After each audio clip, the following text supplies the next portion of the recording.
అందరికీ నమస్కారం. అలాగే మన జిహెచ్ఎస్ డిగ్రీ స్కూల్ తరఫున మేము ఇండస్ట్రీకి వెళ్ళడం జరిగింది. ఇక్కడ చిల్లోపల్లి దగ్గర రూట్స్ అండ్ ప్లాంట్స్ అనే దగ్గర మేము ఇంటర్న్షిప్ చేసాము. అక్కడ మేము 10 రోజులు ప్రతిరోజు అప్ చేసుకుంటూ ఆ ఇంటర్న్షిప్ అనేది జరిగింది. అక్కడ మొదటి రోజు మేము వెళ్ళంగానే ప్లాంట్స్ అనేవి బెంగళూరు నుంచి ఇక్కడికి ట్రాన్స్పోర్ట్ అయ్యాయి. అక్కడ వాటిని తీసుకొని మేము అన్లోడింగ్ చేసాము. ఆ రోజే వాటరింగ్ అనేది స్ప్రింక్లర్ ఇరిగేషన్ ద్వారా వాటర్ అనేది ప్లాంట్స్ అనేది అందించారు.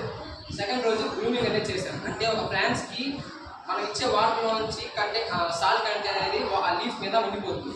ఆ లీవ్స్ మళ్ళీ రిమూవ్ చేసి అది మళ్ళీ ప్లాంట్ రీగ్రో అయ్యేదానికి హెల్ప్ చేసి ఆ ప్లాంట్స్ని రిమూవ్ చేసి ఆ ప్లాంట్ని కొంచెం పిడిగేషన్ చేసి అలా గ్రో చేసాము.